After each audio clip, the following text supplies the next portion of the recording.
would say let's get started. And maybe I just give you a little bit of my own background, how I first became interested in Buddhism, meditation. Because, of course, in Europe, in Austria, I'm not a born Buddhist. My family was Christian, Catholic, even though they are not very strong Christians either. But nominally, we are Christians at the time. And so when I was around 13 or 14, I was quite curious actually. I always wanted to find out what is actually the maximum capacity of human beings, or what is the highest that a human being can achieve. And I was not thinking about religion or anything in general. So we can see in science, for example, it's just amazing what just the last few hundred years humanity has achieved. We can fly up to the moon, or can see things in a very microscopic level. We can understand mathematics. It's just amazing how much progress we have made. But then I still thought, is this really the highest? Then I thought about sports. If you look at sports, it's also amazing what some people can do with a ball, be it football, tennis, table tennis, or gymnastics. It's just amazing what we can do with training. But then, is that really the highest? Is this really the pinnacle of humanity? So I kept that question open. Art, I was also interested in music. So yeah, some people are quite prodigies in that area. So I kept the question open. And I remember one time I went into the local library, in the town where I lived, still around 13, 14. And I took out one of these books, just out of curiosity, in this case about Buddhism, and just trying to find out what is the Buddhist teachings, just in general. But then when I started reading there, what really blew me away, that I didn't expect to get an answer to my question, what is the highest? But when I learned about Buddhism and I started to read the Four Noble Truths and some of the core teachings of the Buddha, and especially that there's a possibility, for us humans especially, that we can completely overcome all unwholesome mental states and substitute them with their positive counterparts, so that we can overcome jealousy, stinginess, greed, hatred, and become full of loving kindness, compassion, wisdom. And that this is not just a practice of restraining oneself. No, you can develop it to such a degree that these tendencies, the unwholesome tendencies, can be completely eradicated, so that they are completely gone forever. That is possible. I was immediately fascinated by that. That you cannot even become angry anymore. That you cannot even become jealous. I thought, wow, that's amazing. If that is possible, I thought, that must be the highest that a human being can achieve. And I think from that moment onward, my question was settled. Of course, I didn't think about becoming a monk back then, but kind of had an idea that this is probably the best that humans have accomplished in the past, and maybe are still able to accomplish in the present. So for me at that time, that question was settled. And even up to now, to be honest, I've never heard something that I personally would evaluate higher than someone who is able to completely transcend on all unwholesome states and develop the wholesome counterparts and make an end of suffering. Just amazing. But then, as I said earlier, at that time I was still 13, 14. Didn't think about becoming a monk. But then a bit later, was already at university. There was this famous Kala Chakra festival. Have you heard about that? Kala Chakra? maybe those of you who are familiar with the Tibetan tradition, this is a festival where I think every few years the Dalai Lama with a large group of monks, they go to one place and then they do this very elaborate sand mandala. So they spray this sand on this huge piece of cloth, and then they make this ancient symbol which has many elements there. It's a kind of very symmetrical figure. And so they were doing this festival in the city where I studied, in Graz in Austria. So it's called the Kalachakra Festival. And that whole event, I think, lasts about 2 weeks or almost a month. Many monks coming from all over the world, Buddhists from all over the world coming to our city. And huge festival.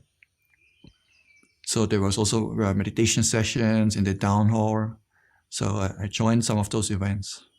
And I was quite inspired to see so many people practicing the Dhamma. And in that context, I also did some shorter meditation courses there, just for an afternoon. Yeah. And what I noticed is that by meditating, the quality of the mind can change completely from how it was before meditation to how it is afterwards. And I was surprised and amazed that just by spending a few minutes, I can change completely how I feel. It almost doesn't matter what I've done before. After meditating for 20 minutes, half an hour, 1 hour, it's like a different person. But of course, with that practice also came the realization that this is not so easy. And I think all of us have noticed the monkey mind. It's not so easy to control the mind and just say, okay, now pay attention to the breath or whatever. But I noticed actually that there's great potential in this kind of practice and that it has a huge impact on our well-being. And then a bit later, still probably in my early 20s, 19 or 20 years old, did a meditation course in the Uberkin tradition. It's in the Burmese lineage. And I immediately again connected with this feeling, how the mind feels when it is free, temporarily, from desires, from attachments, from worries. So I immediately liked this, always liked this feeling. Also when the mind settles once in a while and the thinking calms down. Normally we're always thinking about the past, the future, making plans. And how nice when this settles finally, even if it's just for 20 minutes, or even if it's just for 1 minute, still worth it. One moment at a time, you know. So then I started also to read more about the Buddhist teachings. I started to meditate also on my own, at home. So much so that I remember I was still at university. I was studying economics and music. I had 2 majors. And I remember sitting in the marketing lecture in economics. And so in front the lecture is going on and I was already reading the suttas under the bench. I was already quite interested at that time then in Buddhism, in the Dhamma. So also to understand how does that whole practice work. And this is then when actually my interest came up more and more, that I even decided, wow, don't want to do anything else anymore. And then it was just a matter of time that I thought, well, maybe I just become a monk and do this wholeheartedly and commit myself fully towards that goal. So yeah, that was my path to Buddhism, to meditation, and also to monkhood. So some people are asked, so then what are the benefits of meditation? And nowadays, meditation is used so widely, it's not limited just to us Buddhists, right? So both in psychology and in economy, even corporate world, and nowadays mindfulness and meditation used and utilized. So I thought about a few categories where nowadays mindfulness and meditation is being used. And one area is when people want to overcome stress, or before maybe a big event where they have to give a public speech, or before an examination, a test at school or university. Usually there's a level of anxiety there. And if that anxiety is a lot, then actually you can't even perform properly. A little bit is actually good, but if it's too much, then it's also a hindrance. So this is something that often musicians, artists, people who are giving public speeches, sports people, they have to wrestle with that from time to time, how to overcome their anxiety before large events or competitions. So this is an area where meditation can help a lot, where you can calm yourself down, tranquilize, and within a few minutes, the mind is clear, the mind is sharp, and you can think properly. And if you go to a test or examination or competition with this mental state, you can perform much better. So that's why nowadays it's quite common that in sports and all kinds of high achievers are making use of meditation in all kinds of areas. Also, then nowadays in the corporate world, the life can be quite busy. We have to deal with stress and a lot of demands on the workplace. Not just the workplace, we also have a family life. We have to juggle both and balance both. That's also not easy. So some people even might encounter burnout. So meditation again can help to prevent that, and where you have a safe zone where you can get back into your center and tranquilize and step back from whatever is going on throughout the day. And also nowadays they also use mindfulness practices in order to overcome physical ailments and sicknesses. And it turns out, especially for pain management, people with chronic pains, for them, mindfulness practice can be very helpful. Either by simply observing the pain, but without fighting against it, just treating it as a phenomena and observing it with interest, but without adding the second arrow of anger, dislike, fear. And another method would be, in order to not to be overcome by the painful feeling somewhere, if the samadhi is good enough, you can pay attention to another body part or another area, or to metta, and in this way almost forget about the pain for a few minutes or half an hour, or however long you can maintain the concentration.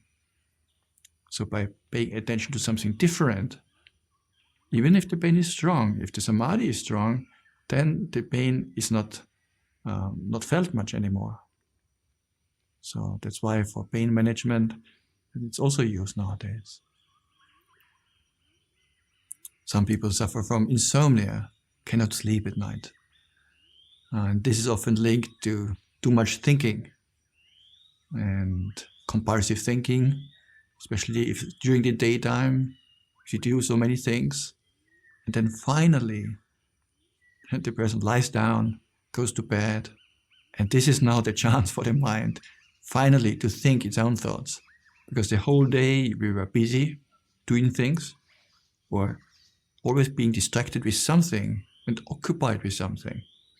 At least on the phone, you have 1 free minute, you're already on the phone, scrolling through maybe the news feed or Facebook or whatever. So the mind actually never gets a chance nowadays anymore to be bored or to rest. So finally, when we go to bed, the mind realizes, okay, now this is my chance. There's nothing happening anymore. Finally, he has put the phone away. And now the mind wants to think and ruminate about the things that were happening throughout the day. So, and then that can lead to insomnia. Again, with meditation, we can counter that. We can pay attention to whatever is going on in the present moment, like we did earlier, sounds, body sensations. And if you pay attention to that, you will notice the mind cannot think at the same time. So if you pay attention to sounds or body sensations, before long you will fall asleep. And just in general, I think meditation, many people have discovered, is a tool to discover inner peace and freedom. Sometimes not just freedom, it can also develop a lot of joy and happiness and rapture, which can be quite strong and almost ecstatic at times. So you can see generally there's a lot of scope in which mindfulness can be used and meditation can be used. But then specific to Buddhism, what's the role of mindfulness and meditation in Buddhism? Well, mindfulness is not the only one, but one of the most important factors of the Noble Eightfold Path, especially when one wants to overcome suffering, like sorrow, lamentation, pain, grief, and despair, then meditation is a very important tool. By developing calmness, clarity of mind, and inner well-being. And most of us, actually when people suffer, we suffer because of either, dissatisfaction with the past, or aversion about the past, things that we did wrong, or a conversation that didn't go right, or about plans for the future. So the suffering is often related not to the here and now, but to something that was before or that might happen in the future. And especially when it comes about the future, there's a sense of fear can arise in our mind. Fear about things that have not even yet happened, And fear itself is suffering. It's almost like, even though the bad thing has not yet happened, and in some cases it actually never will happen, because the future is difficult to predict, but the fear already happens in the here and now. So by being afraid and not being able to control the mind, we experience the future suffering already now, which is actually often a suffering that might not even come in reality later. The thing that we are so concerned about. Maybe a certain sickness, or maybe you see some mole or something on your skin, and then the mind starts to proliferate. Oh, sure, I have cancer.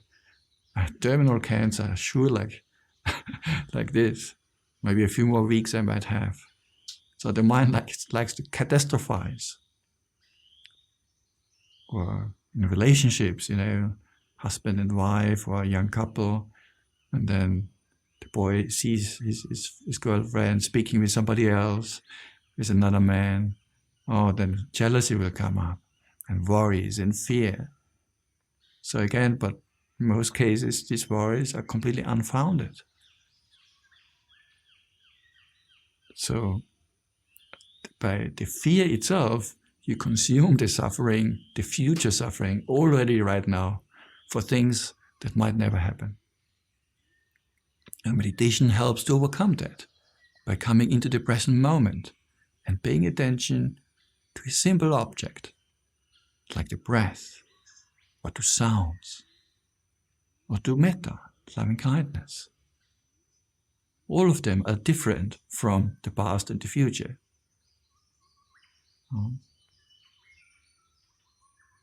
But then, of course, in Buddhism, meditation also has a much larger potential, just more than just calming the mind.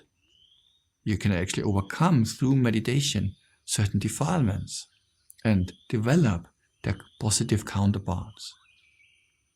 I think we are already aware about this link between what the opposites between loving kindness and aversion, hatred. These two things cannot be in the mind at the same time. So if you want to overcome or at least diminish the tendency to be easily irritable and get easily upset about things or about other people, then regular metta practice is like a vaccine, it's like a shot in your arm. It kind of immunizes you from future aversion and anger. By having done some metta in the morning, even though later something happens throughout the day that you might not find agreeable, the impact is not so severe. It's like having gotten the vaccine. Yeah, you might still get COVID-19, but the symptoms will not be so severe. Or if you practice a lot, then it might not come up at all. So then no aversion, no anger comes up.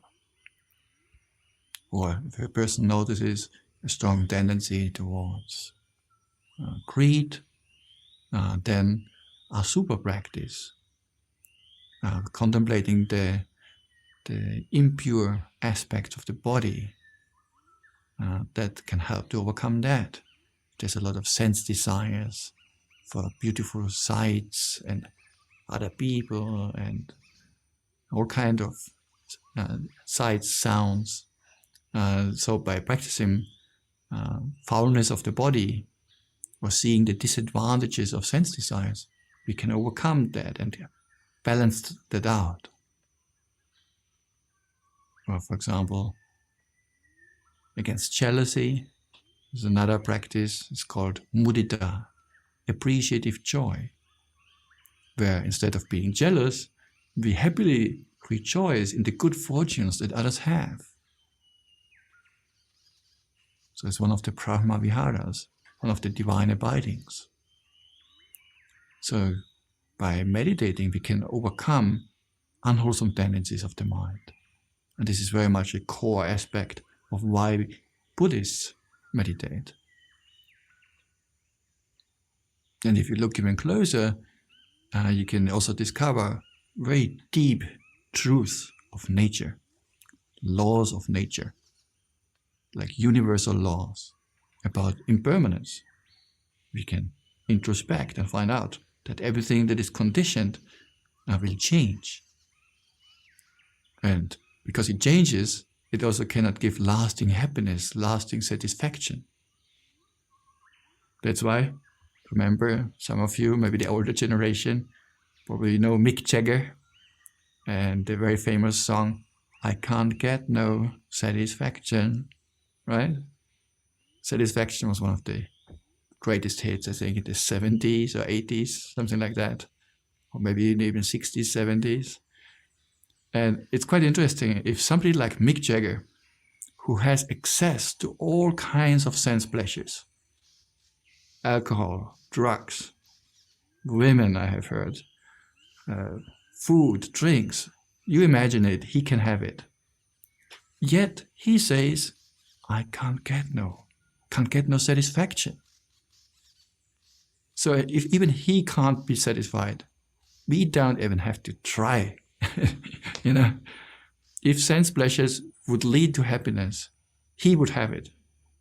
But if even he can't be satisfied, who has access to all of them, there's no point.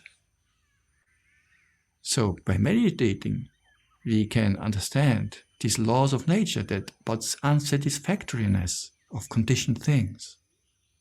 And even we can introspect further and discover or search, where is my true self? Who am I really? What is my core? But you look here, look there, you look at your feelings, but they're always changing. Can't be me. Then you look at your consciousness, seeing, hearing, smelling, touch, tasting, and so on. Also always changing. something that's always changing. I can't call it myself, my core, because if it's changing, it's not me. It's just a conditioned thing. So we can introspect it, search around body, feelings, consciousness, perception. And after a while, you might draw the conclusion, seems there is no self at all. There is no inner core. Again, it's not so easy to penetrate that just by thinking about it. So this is also something where meditation is very important. And then with that, also the whole cycle of birth and death, a cycle of rebirth, that can be ended with the support of introspection and meditation, through sila, samadhi and panya. So the samadhi is very important, and that is the foundation for the wisdom that we need to cut through the ignorance. And in this way, make an end to suffering, not just momentarily, but forever, and end the parinibbana. It's like the going out of a flame. It's a simile that the Buddha often uses for nibbana. Some people ask, where's the flame going afterwards? Well, where will it be after nibbana? Well, you're not going anywhere. It's like a flame is going out, right? There's no more, all the wax has been consumed, the wicker has been burned down, no more oil left in the oil lamp. Where's the flame going? It goes out. So this is stilling, a cooling, tranquilizing, and also ceasing. So all these things, the cycle of rebirth, suffering, can be ended and supported by meditation. Not the suffering is supported, but the path towards the ending of suffering can be developed with the help of mindfulness, concentration, and various contemplations. Okay. So then in meditation also, every now and then you will also encounter some difficulties, isn't it? We have all encountered a monkey mind, jumping from one thing to the other, cannot sit still even for a minute. That's why when we meditate, we give the mind an anchor, a meditation object, from which we don't want it to go too far. So whenever it goes somewhere else, we recognize, oh, now the mind is not with the anchor. So we bring it back, gently, but repeatedly. And next time when it wanders, well, again we bring it back. And by doing that repeatedly, after a while, the mind doesn't wander so much anymore. It's like a dog. When you catch a dog or just a newly young dog, you put him on a leash. At the beginning, he will try to run in all directions, left, right, front, back. But after a while, you train him, he understands. Well, now that I'm on the leash, I can't go anywhere. There's no point in pulling here and there, because I can't go. I just get exhausted. So he just walks silently next to the owner and does not pull anymore. It's like the mind that is well trained. At the beginning, it wants to go here and there, but because we always bring it back to our meditation object, it finally stays, and the pulling becomes less. And once in a while, it might settle completely. Be completely at peace, completely still. How nice. So in order to do that, we can use either one object to which we always bring the mind back, giving it an anchor, or we can give it a range of objects, a range of an area within which it has to stay. Like the dog has to stay within a certain fenced-in area. It can run around there, but not beyond. So like earlier when we practiced open awareness, with regard to the five senses. Okay, the five senses are okay, because they are all in the present moment. I can hear only what is happening right now. I can see only what is happening right now. Only the mind can go into the past and future. So any moment we are with the five senses, we are guaranteed to be in the present moment.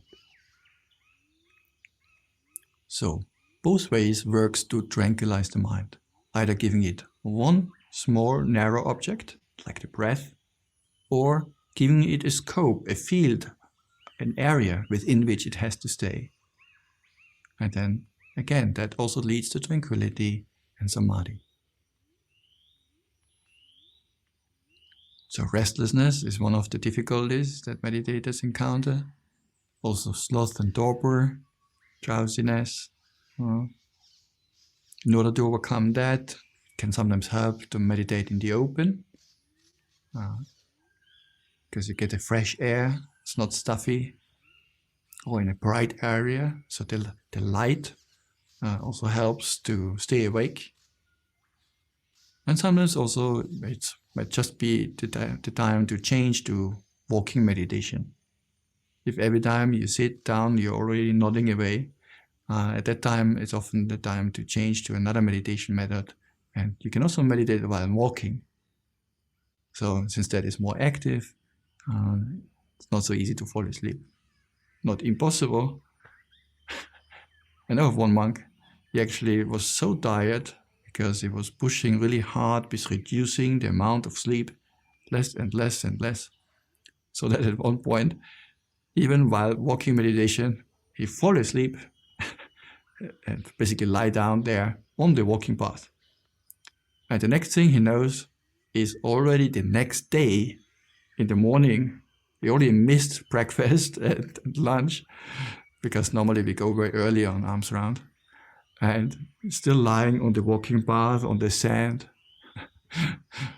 So I'm not saying it's impossible to fall asleep on the walking path, but normally, unless you really push yourself to an extreme, it's not so easy to fall asleep while walking.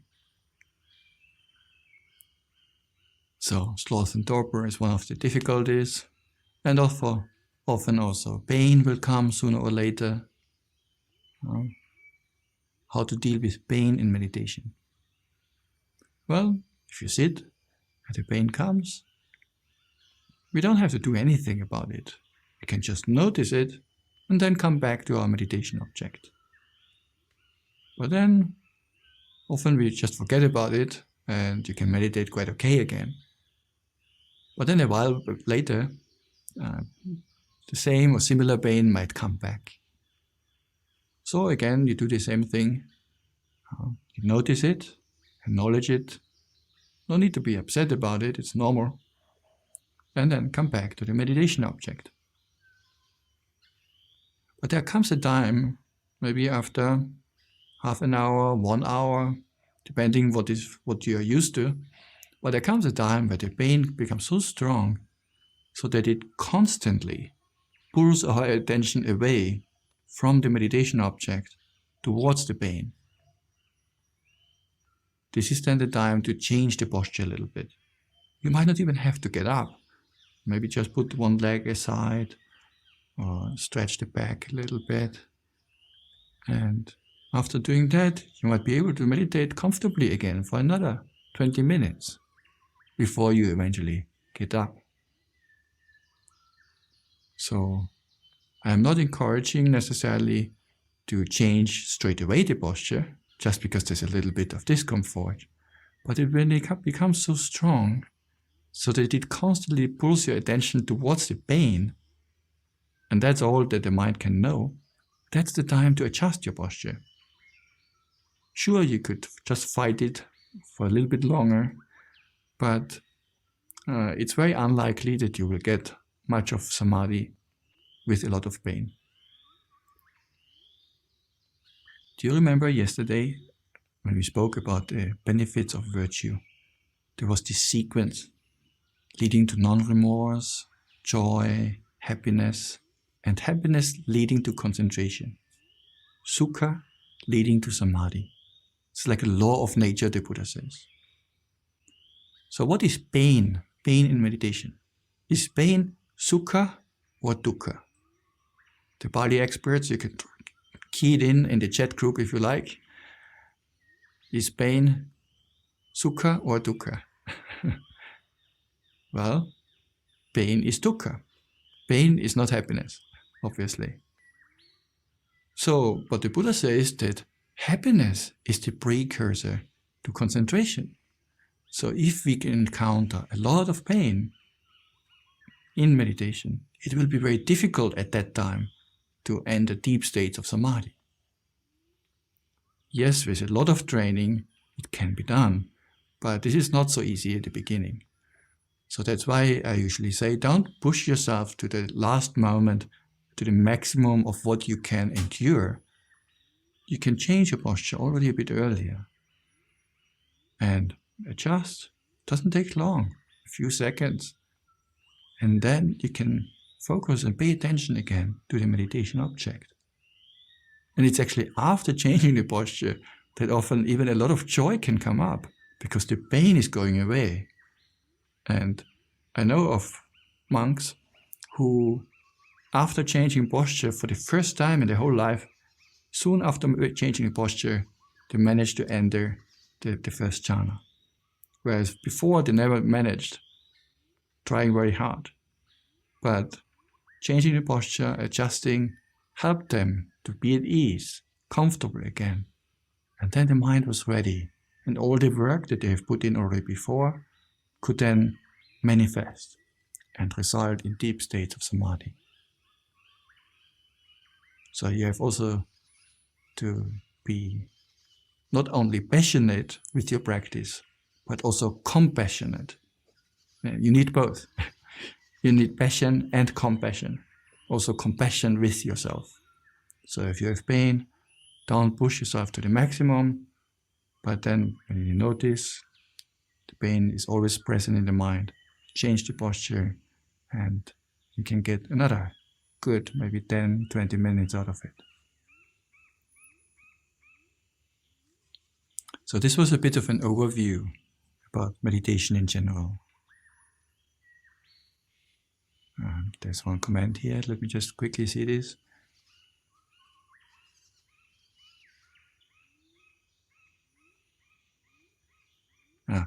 I will attend to this question later because we will have a Q&A session.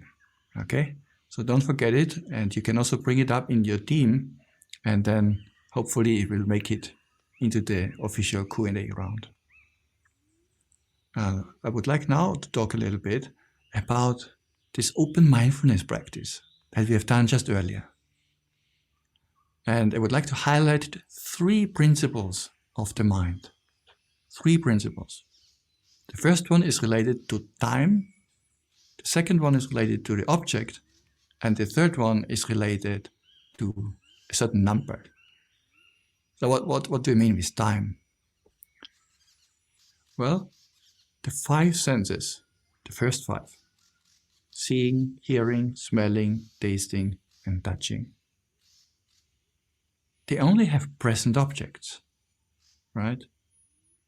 I can see only what is straight in front of my eyes right now.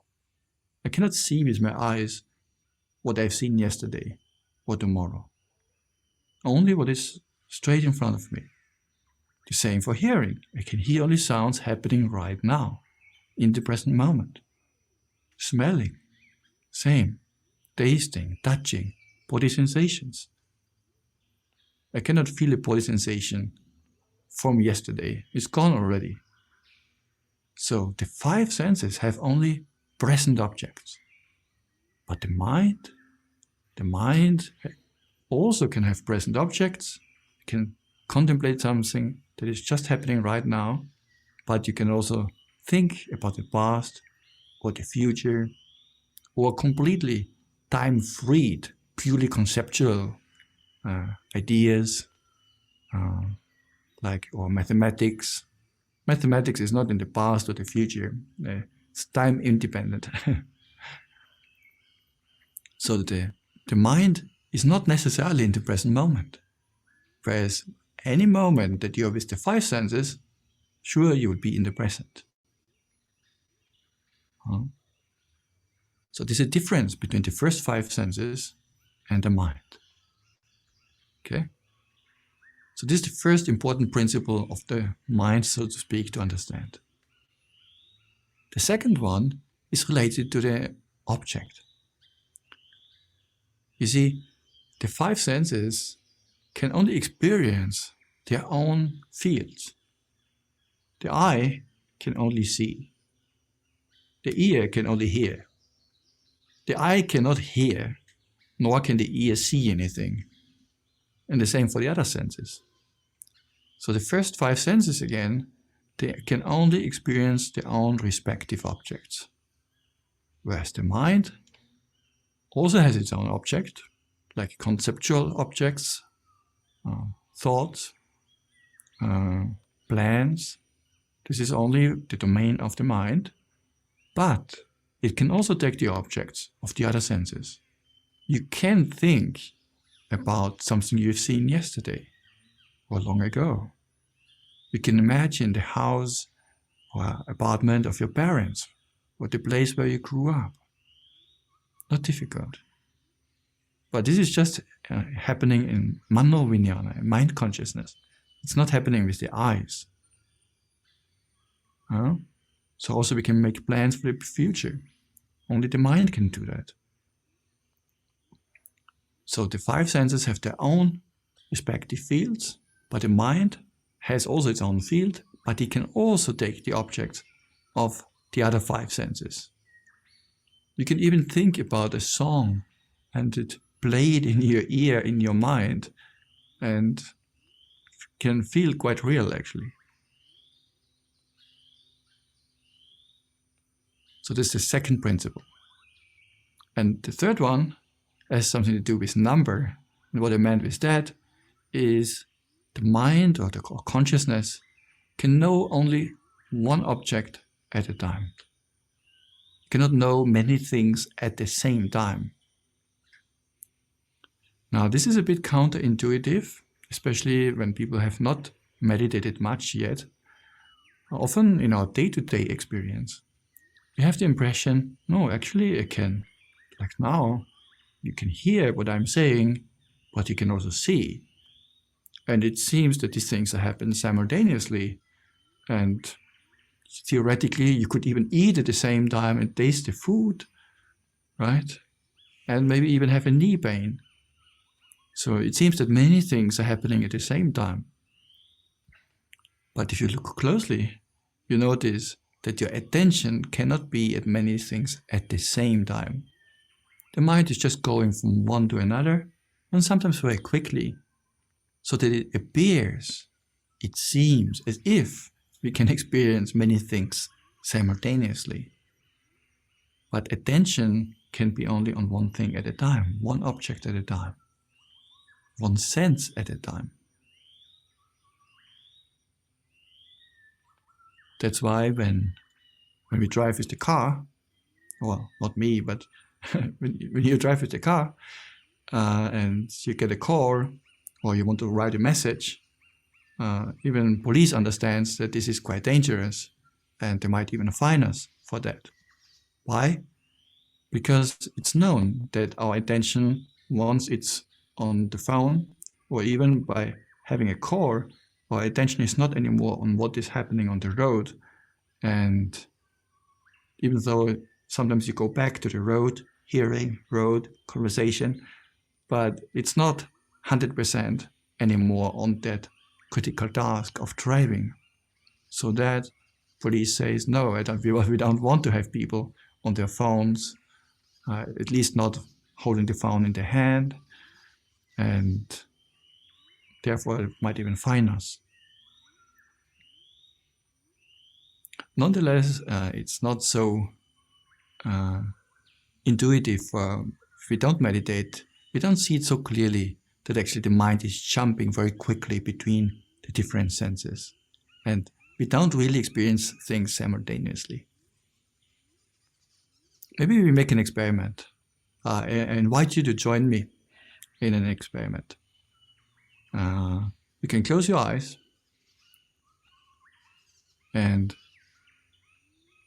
try to find a sound that you can hear. This could be the birds,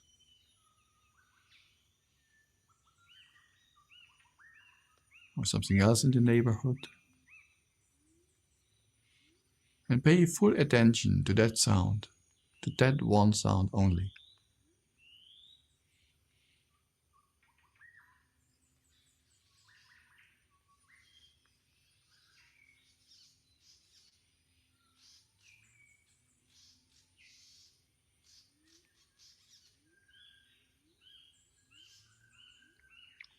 Okay, now you can let go of the sound. Now you pay attention to a sensation on the right knee. Whatever sensation you might feel there. Maybe a little bit of pressure, maybe some pain or not. Just be aware of however the right knee feels right now.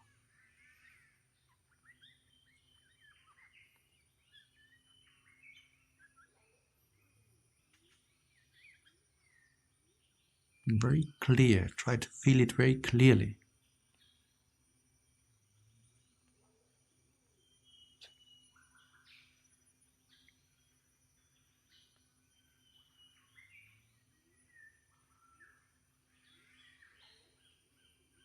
And now keep the attention on the knee and add the sound to your awareness. Try to be very clearly aware of both at the same time.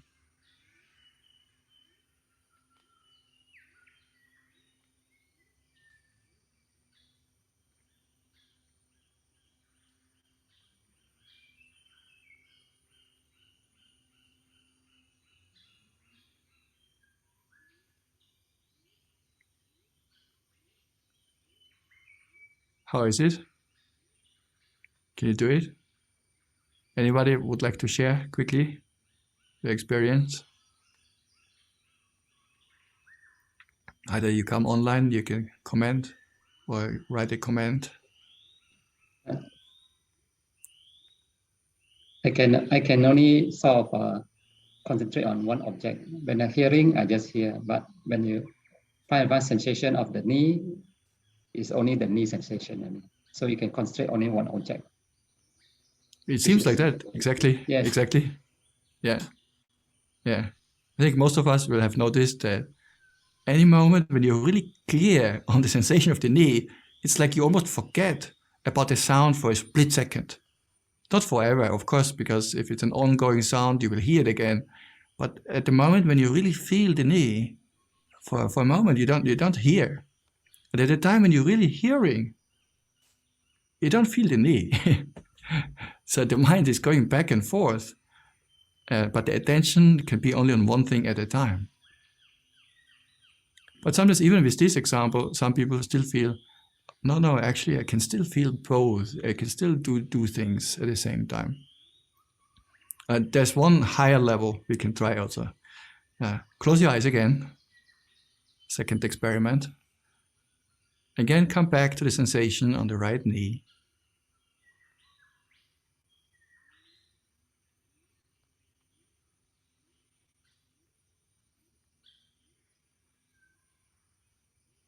Keep them very clear.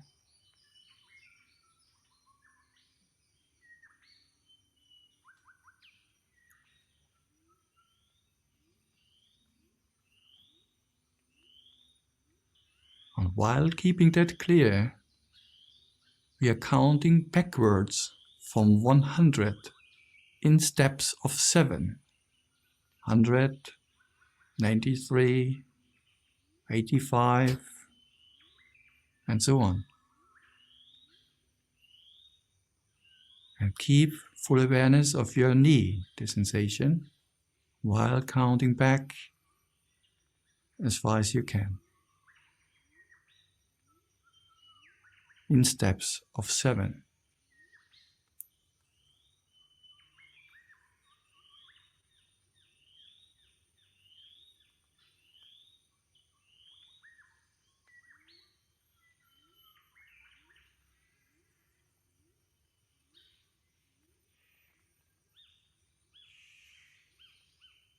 Okay, I think that should be enough for most of us. And probably this one you already realize it's completely impossible, right? Anytime you're trying to count, you don't feel your knee anymore at all. And if you feel your knee, you can't count back. So why is that the case? Well, these are two different senses. One is hearing consciousness, the other one is thinking consciousness. And they have their respective objects, but only one consciousness can arise at a time. So at a time when you're thinking about mathematics, you don't feel your knee. You don't even see things. At the moment you really pay attention to the thought, you don't even see things. So the mind is usually very fast, so that way it feels we're doing many things at the same time. But when you pay close attention in meditation, or like now, that was a short meditation basically, you can discover, oh, actually, attention can be only on one object at a time. So if we take these three principles together, we can come to one conclusion.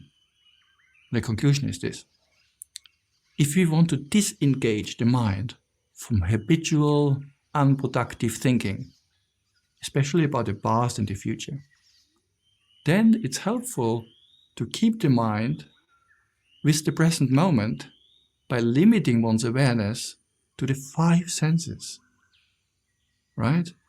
Because we already know the five senses have only present objects. And we also know the mind cannot do two things at the same time.